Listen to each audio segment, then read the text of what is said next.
Hey guys, I'm Greg. That is Stephanie, and we're both real estate agents here in the Florida Keys. So if you're looking to buy, sell, or have your property managed, reach out to us and we'll help you out. This is our podcast, Living in Key West, Island Stories, and we're going to do an FAQ. But this is part 4. We both thought it was part 3. We figured out why. We won't go into the details, but this is part 4. We ended the last one on why is Key West so expensive. So if you are interested in that, go watch our last podcast, but we're going to start off at number 4. It would be our last podcast. Sorry. It would be the last episode in our FAQ series. Yes, so go watch back. Our last FAQ, which is in a playlist. So you can watch all of them in the playlist. So like the last episode was all like, not all, but the vast majority of the real estate questions were in the last episode. We're kind of all over the place, but that one sort of had a theme. So this one is not going to have a theme. Yeah. This one's going to be a little... These are all the questions that we get asked most frequently on TikTok. Our TikTok primarily. Lives. Yep. All right. So question number 1, how are the allergies in Key West? Freaking killer. Yeah. So I don't have any recollection of suffering with allergies at all the way through high school. I could have and didn't recognize it. But when I moved to Gainesville for college, I had terrible allergies like from the first year.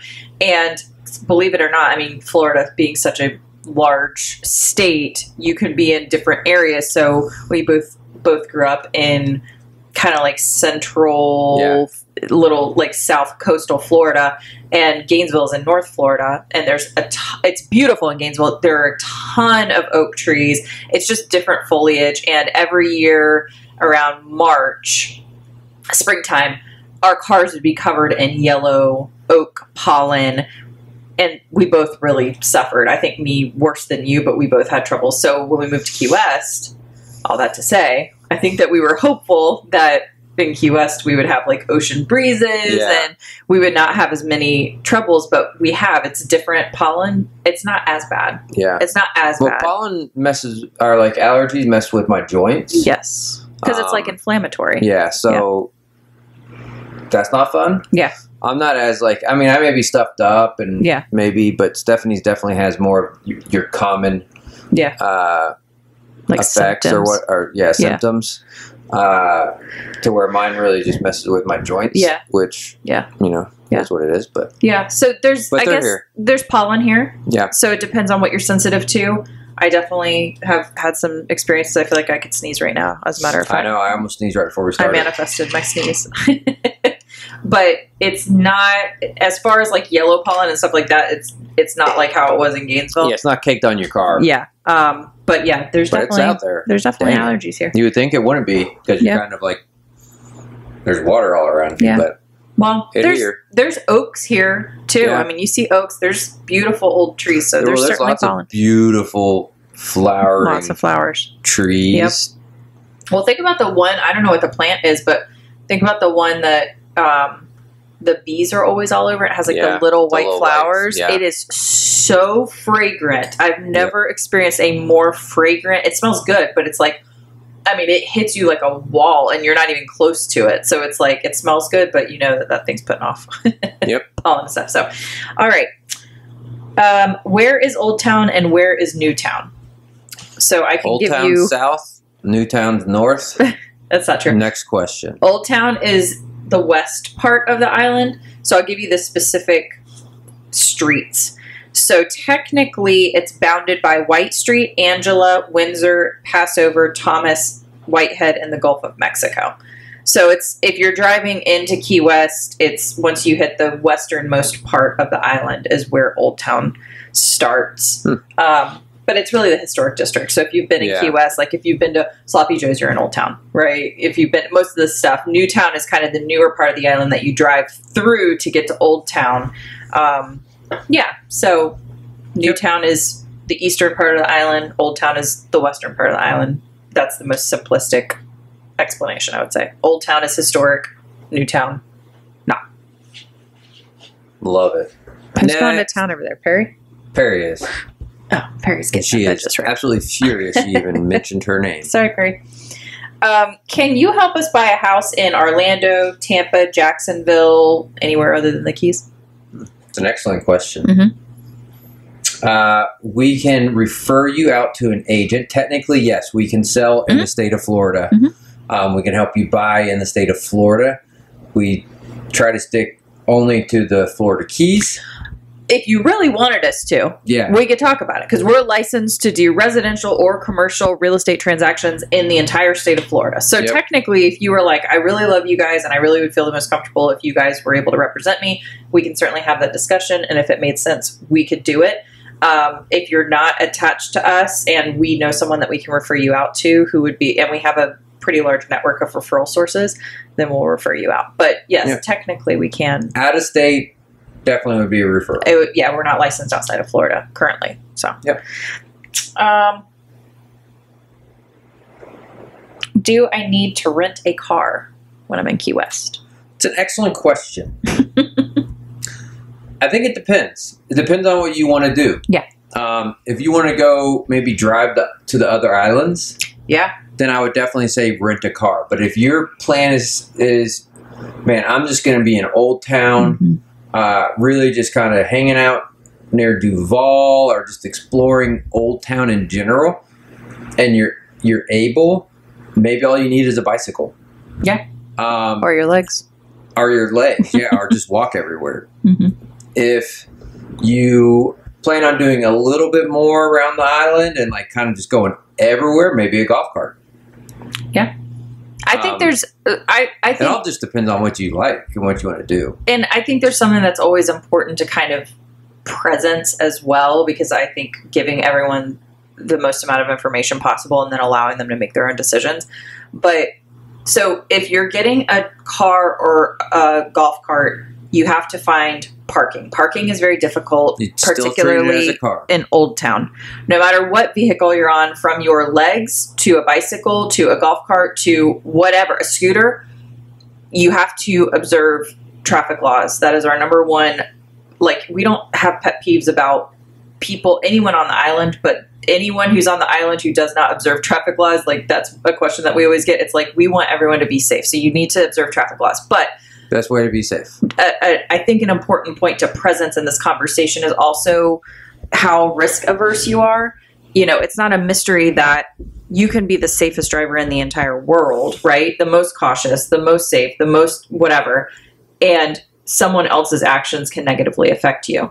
If someone bumps you on your bike, that's going to be a totally different story than if someone bumps you when you're inside a car. So even in Old Town, even we've had friends on motorcycles, bicycles, scooters who have been minding their own business and being safe and been bumped by someone who just wasn't paying attention, or, you know, accidents happen. We saw a guy the other day. Yep. He was on a scooter. Don't know we what didn't happened. Actually, we pulled up right after it happened. Up face. And it was like, you know, it was like 8 a.m. There wasn't that much traffic out. There was no obvious reason that he should have been in an accident whatsoever. I doubt he was being reckless or anything. And his face was very bloody. Like, it was not a high-speed incident, whatever happened. He probably got bumped at a stoplight. I'm saying all that, again, to say, it's up to you. But consider, while it is a pain in the butt to find parking in a golf cart or a car, you are physically more protected in those vehicles. But, you know, you know what you're doing on the island. Only you know what your risk aversion is. So I think there's pros and cons to all of them. But there's plenty of people that ride bicycles, plenty of people on scooters, plenty of people on golf carts, and plenty of cars. So it's going to come down to what do you want to do, and I mean, if you're not, weather could play a factor too, right? If it's going to be maybe raining a lot, maybe you say I want a car. Yeah. Or if you're not planning on like being on it with frequency, if you're like, you know, I'm only going to ride my bike a couple of times. I mean, again, it goes back to risk. But if you're doing a lot of travel, you know, maybe you go, I'd rather be in something a little, you know, be a little more protected. So I think do you need a car? Absolutely not. Especially if you're in Old Town. Anywhere, you're on a 2x4 island. Do you need a car? No, you do not. You don't need a car. Yeah. Okay. Where should I park on the island? Let's just talk about Old Town, because New Town's, that's not even a conversation. New Town's a lot easier to find parking. Let's talk about Old Town. Where should I park in Old Town? Old Town, you could pay in the paid to park places. Mm-hmm. There's some full day places, I think, that are pay to park. I think all of them are probably. Yeah, we walked by the one on Southard, right there, right across the street from Manja Manja. It's a $15 all day parking, which is really nice. It's kind of central. It's by the cemetery. Yeah. You can walk to the water, so that would be a good spot. And then if you're driving along and you see the residential spots, if you look and then there's a spot there that doesn't have residential on it, you can park there. Yeah, and they're very random. Sporadic. You can have. I mean, there may actually be a rhyme or reason, but we don't know it. They appear sporadic, so you can have like a row of 7 residential spots, and then you'll have a guest spot, and then you'll have 5 more residential spots. So you really do like, and it is weird. We were talking to someone the other day, actually, a follower who we saw on the island, and they were saying, we saw an open spot. And we weren't sure if we could like park there because they're sandwiched in between residential spots. It's not like there's a whole like non-residential area. Before we got our residential, you're like scraping the ground to make sure there's not like an actual residential thing there, but so that's what I would say on where to park. You can park in some of the side streets and all that, and I would say for that, park at your own risk. Make sure you're parking in somewhere where you can actually park. You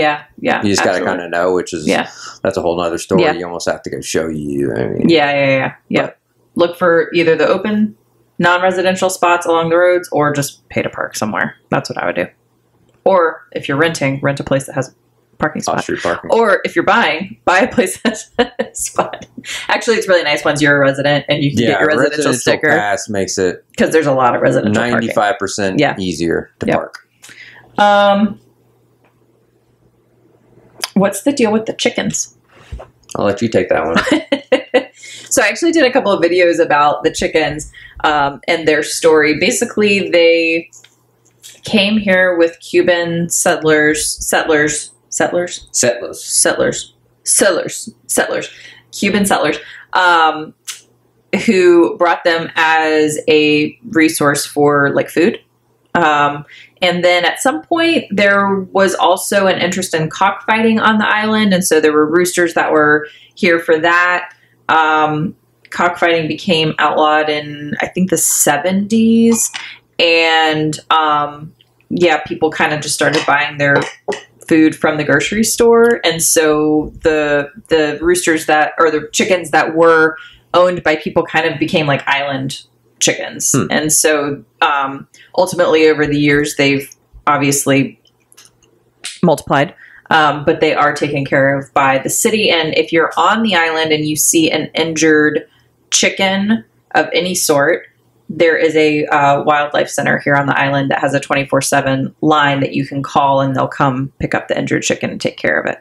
Cool. Yep. But the chickens are protected. Yep. So also, if you want that even more in depth, she has 2 videos on our TikTok page. So you can go watch those. Yes. Yeah. And so the chickens are protected by law, which means you are not to interact with them. Do not feed them. Don't even talk to them. You can. Oh. Don't feed them. Don't chase them. Please don't let your children chase them. Watch out for them when you're driving. They know about cars. They will get out of the way. You got to give them a second, but they will get out of the way. Watch for mamas and babies. And like I said, if you see one that is injured, just call the wildlife center. And okay. Are there sharks here? Yes. There's sharks all over. There's bulls, hammerheads, tigers, great whites, nurse sharks. They're all over. They're in the water. Sorry, I got something in my eye, guys. Yeah, they're definitely there. And I've seen plenty in the water when I've been snorkeling around. Yep. So we had a bull shark encounter. Was it 2 years ago now? Yep. Almost 2 years ago. 2 years ago next month, I guess it will be. Actually, so we were on the boat, and your cousin, who's our age, and his nephew, who's a teenager, they were diving, doing some spearfishing. Yeah. And they came out of nowhere. There was 2 of them, 2 bull sharks, and they came out of nowhere, and they were very aggressive. Bull sharks are known to be very aggressive, and they were. Most sharks are truthfully scared of you, and if you kind of leave them alone, they'll leave you alone, and they mostly evade. Bull sharks are not like that. They don't evade, they pursue. So luckily no one was hurt or anything, but got out of the water. They're here. And yes, there are sharks for sure. And the Shark Week, I think it was a couple years ago. Also, they were diving right under 7 Mile Bridge. There's a giant hammerhead. Yeah. Who frequents that area. They're trying to see if there was a greater, so they're the greater hammerheads. They were trying to find out if there was the greater hammerheads. So that's what they're going to call it. I think if it was like 25 feet or more or something, but it's like 20 feet. This one was only a measly 20 feet. That's a big hammerhead. Nighttime diving 7 Mile Bridge? No, thank you. No. No way. No. There's like, I feel like last summer there were, some different bites that happens, and a lot of times it's people who are, doing something that is higher risk, and that includes like swimming at like dusk or dawn, because that's when visibility is lower and sharks are eating. So it's just be smart. But yeah, there's sharks here. Yeah, certainly. For sure. Do you have a boat? Do not have a boat, no. Not currently. Nope. One day. One day, maybe, yeah. I mean, it's always better to know people with boats than to have a boat. Now, the downside to that is if you want to go out and they don't, well, they can't go out. Yeah, absolutely. Do you like to fish? Yeah. Love to fish. What about you? I like to fish. Yeah. Yeah, Smaller I like to be on the fishing water. Trips. Yeah, I like to fish, but like, I think everything in moderation. So I like to be on the water. I like to fish a little bit. I prefer to just hang out. But yeah, I don't dislike fishing. You'd prefer a sandbar over fishing? I would absolutely prefer a sandbar over fishing. Yeah. I love the water. I love being out there. Like, I love the experience of it.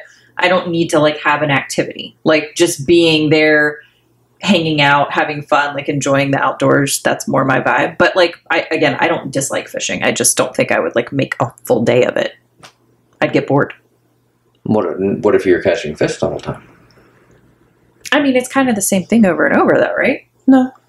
Well, I think there's something competitive about it that like just doesn't do anything for me. Not a competitive bone in your body. I think I am competitive, but I just don't think I'm competitive on like fishing. Non-important stuff. Well, yeah. Yeah. What do we like best about living here? I think if you've lived here, this is kind of part of it. But if you've lived here, there's like a certain vibe to the island. Or if you even visited, a lot of people it's a vibe. Now, some people don't get that vibe, and that's fine. They don't live here, or they don't visit frequently. When you get here, you kind of get that vibe where it's just like it's a little chill.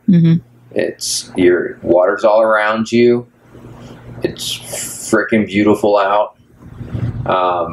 But I think we like kind of just going and exploring Old Town and walking around. There's a lot of stuff to do. I think that's another cool thing is there's always something going on that kind of like we'll use Gainesville as an example. There's stuff going on, but not always.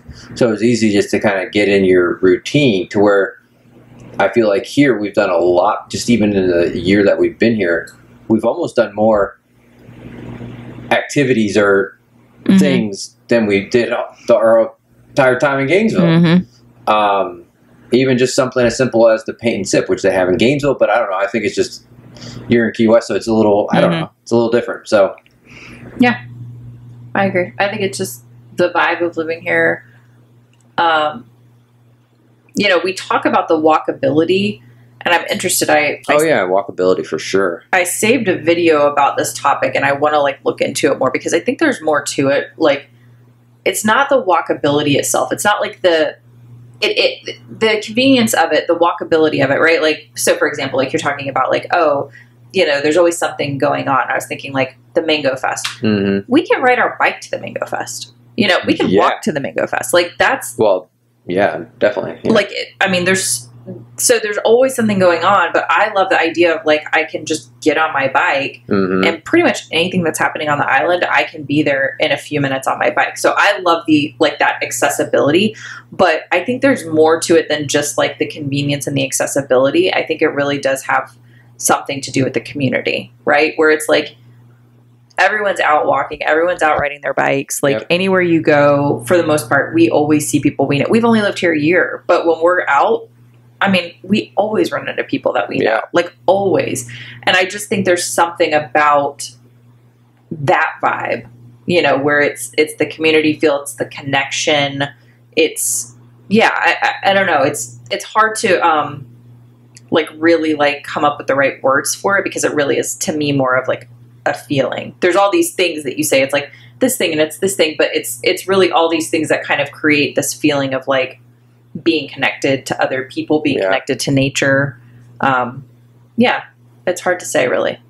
Okay. I guess it's hard to articulate it. Yeah, let's do one more. All right.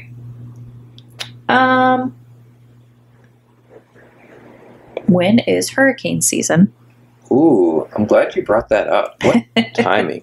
So hurricane season starts June 1st, and it ends November 30th. November 30th. So technically, at our time of shooting this on June 22nd, hurricane season has been going strong. We actually did a podcast with National Weather Service of Key West head meteorologist, Chip, not too long ago. A couple weeks ago, you can check that out on our YouTube page or wherever you're listening to this podcast. So, but hurricane season is going on now. That doesn't mean the second it starts and the second it stops, you're good. Like, the second it starts, okay, now that there might be a disturbance beforehand and there might be a disturbance afterhand. Yeah. So, Yeah, and it also doesn't mean if you're, so I think this is something that's, and I get it, right? Because I think that like if you're kind of on the peripheral or like you're not familiar, just because there are hurricanes doesn't mean that we're affected by all of them. Yep. Right? And so like it can be a very active hurricane season and we see no effects whatsoever because we're lucky and they just go around us and we just don't see any impacts. You can have a hurricane season that's not very active at all and you can see major impacts because of, you know, a direct hit or whatever. So, as